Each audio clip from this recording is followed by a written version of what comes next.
How often do we students want to study, but we just can't get the text into our head? And how often do we want to listen to our favorite tunes, but we have to put down our music to study?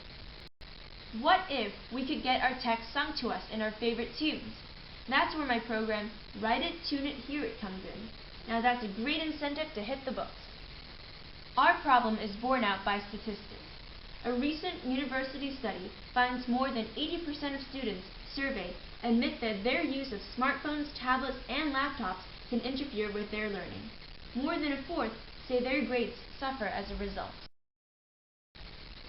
At the same time, there is psychological evidence that listening to music is consistently rated as one of the most rewarding experiences in the world, with experimental results suggesting that pleasurable music facilitated learning.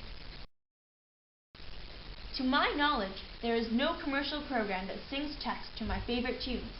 The closest may be auto-rap, which lets me record my speech and place that out in rap form. So, solving our problem by singing text to familiar tunes is a neat, novel opportunity. In fact, it's a big opportunity, with 16.1 million students in high school and 13.5 million in college as our potential market. Let's try out our program using my favorite tune, Let It Go from Disney's movie Frozen. Not all of us are familiar with the song, so let's start by using the movie's own lyrics. At the website, enter the Let It Go lyrics. Then, select the tune you want the lyrics to be sung. Now let's hear it. Let it go, can't hold me back anymore. Let it go, turn away and slam the door. What's the high-level architecture of my program? When a user types in her lyrics text and chooses the tune, my web browser sends both text and the choice to a WOMP server I created on the desktop computer. WOMP is an open-source server that is really a composite of 3 servers. First, there's an Apache web server, which stirs up the HTML to the web browser. Second, a PHP server.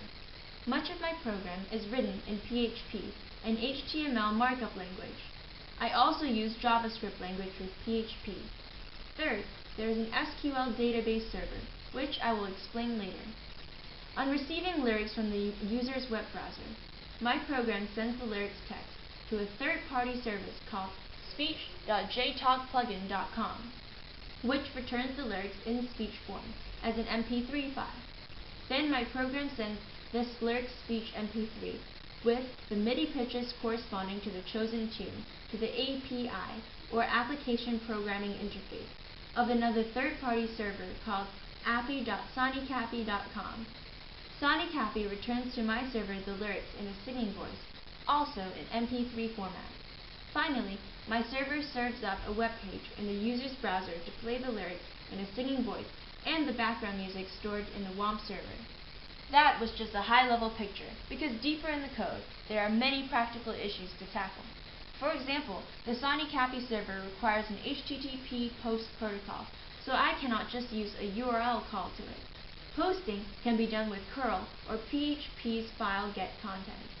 Experimenting with both shows that the latter is faster. Another example, I could not find software that can automatically translate tunes to MIDI pitch numbers to feed to Sonicappy. To create the pitch numbers manually, I ripped piano scores from everyonepiano.com, then used the virtual piano at virtualpiano.net to obtain the pitch numbers. This turns out to be tedious because I have to account for tempos, pitch drift, and pitch correction. I also learned to remember to use lexical instead of dynamic scoping. As an example, in the JavaScript fragment here, there is first a global variable voice timeout. The function pause has a reference to voice timeout. The issue is in function play or restart. It resets voice timeout and calls pause. In the call to pause, voice timeout would resolve to the global voice timeout in lexical scoping, rather than the local voice timeout when it is called. Suppose we want to use the program to memorize the chemical elements according to atomic number. Hydrogen, helium, lithium, beryllium, boron, carbon, nitrogen, oxygen, fluorine, neon, sodium, magnesium.